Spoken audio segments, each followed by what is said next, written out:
Hello दोस्तों, एक बार फिर से वेलकम है आपका इंडियन पिटारा पर। और आज इस वीडियो में हम चर्चा करने जा रहे हैं how to tell wild animals, Carolyn Wells की लिखी हुई एक पोएम जो कि आपको एनसीईआरटी की क्लास 10 में पढ़नी पड़ती है। तो इसमें इसकी एनालिसिस करते हैं।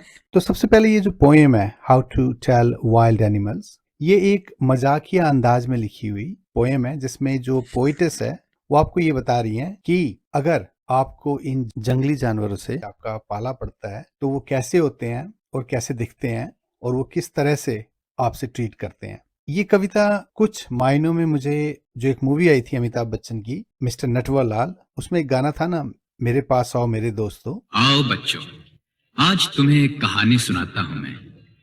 शेर की कहानी सुनोगे? कुछ उस तरह से मिलती जुलती ये पोएम है, एक इमेजिनरी टाइप की चीजें हैं इसमें। और इस कविता को देख के ऐसा भी लगता है कि जैसे ये इंडिया के जंगलों में जो मिलने वाले जानवर हैं उनके ऊपर लिखी गई है, क्योंकि जितने भी जानवर इस पोएम में बताए गए हैं, खास करके ईस्टर्न एशियन कंट्रीज में इतने जानवर एक साथ शायद भारत में मिलते हैं। तो चलिए इसे शुरू करते हैं। तो पहली जो लाइन है उसमें पोइटस कहती है, if ever you should go by chance to jungles in the east, अगर आपका कभी चांस लगे या ऐसा मौका है कि आपको जो द ईस्ट के जो जंगल्स हैं वहां जाना पड़े, द ईस्ट से मतलब हो गया पूर्व के जो देश हैं जिसमें इंडिया भी आता है, and if there should to you advance a large and tawny beast, tawny से यह मतलब हो गया भूरा और बीस्ट से मतलब हो गया आपका जानवर, और वहां पर अगर आपकी तरफ एक बड़ा सा भूरा जानवर एडवांस कर रहा है आपकी तरफ, मतलब आ रहा है आपकी तरफ, if he roars at you as you are dying, और ये जो चीज है आपके ऊपर दहाड़ मारती है, कब? जब आप मर रहे होते हैं, मतलब इसने आपको दबोच लिया है और ये फिर आपके ऊपर दहाड़ मार रहा है, you will know it is the Asian lion. उस वक्त आपको पता चलेगा कि ये जो है जानवर है ये एशियन शेर है। अब दूसरा जो जानवर है उसके बारे में पोइटस कहती हैं, और if some time when roaming around a noble wild beast greets you, और मान लीजिए ऐसे घूमते घामते रोमिंग अराउंड आपका पाला पड़ता है किससे? एक नोबल, नोबल का मतलब यहाँ हो गया एक ऐसा जानवर जो दिखने में भी बहुत सुंदर है लेकिन उतना ही डरावना है, उतना ही विशाल है, वो आपको मिल जाता है, greets you with black stripes on A yellow ground, just notice if he eats you. उसके पीले बदन पे येलो ग्राउंड, काली धारियां हैं, और ये आपको कब दिखाई देती हैं? जब वो आपको खा रहा होता है। This simple rule may help you learn the Bengal tiger to discern. तो ये जो जानवर है ये बंगाल टाइगर है, और ये जो सिंपल रूल है ये आपको फिर बताएगा कि जो चीज आप देख रहे हो जो दूसरी चीजों से अलग है, मतलब डिसर्न, इसको बंगाल टाइगर या बंगाल बाघ कहा जाता है। अब हम तीसरे जानवर पे आते हैं। If strolling fourth a beast you view whose hide with spots is peppered। अब आप आगे चलते हैं। Strolling fourth a beast you view, एक जानवर आपको नजर आता है,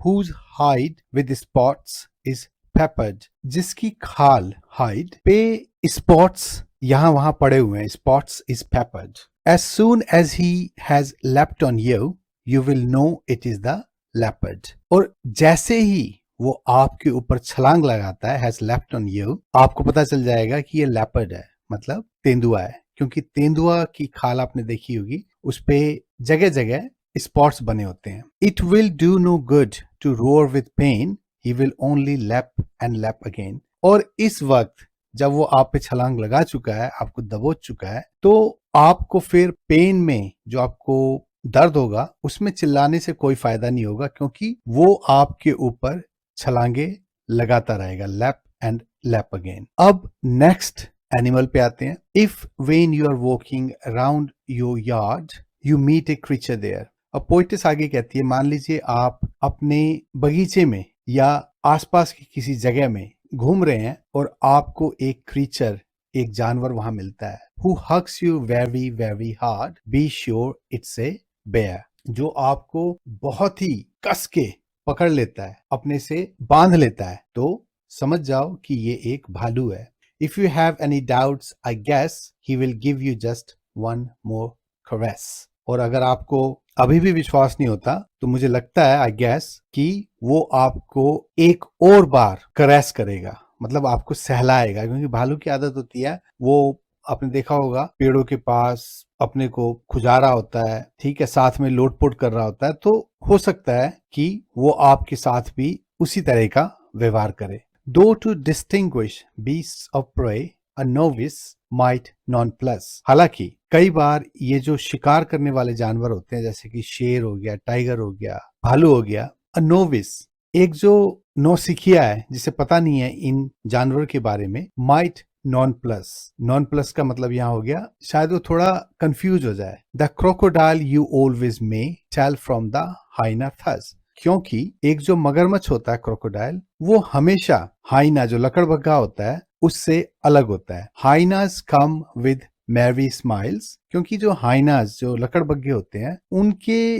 मुंह पे एक हंसी होती है, but if they weep they are crocodiles. लेकिन अगर वो रोते हैं तो समझ जाओ कि ये मगरमच्छ है। हाइना जो लकड़बग्गे होते हैं ये हंसते हैं, ठीक है, और जो क्रोकोडाइल होते हैं, जैसे कि आपने सुना होगा क्रोकोडाइल के आंसू, मगरमच्छ के आंसू, तो इन चीजों को मिला के यहाँ पर पोइटिस ने लकड़बग्गे और मगरमच्छ को अलग अलग तरीके से बताने की कोशिश की है। The true chameleon is small, a lizard sort of thin. अब यहाँ पे पोइटिस कहती है कि एक जो सच्चा गिरगिट है वो छोटा होता है, इसे आप कह लो छिपकली के साइज का होता है ये। He hasn't any years at all and not a single wing. उसके कान नहीं होते और उसके पंख भी नहीं होते। If there is nothing on the tree it is the chameleon you see. अगर आप पेड़ पे देखते हो और आपको वहां गिरगिट नजर नहीं आ रहा है तो समझ जाओ कि आपने गिरगिट देखा है। वो क्यों?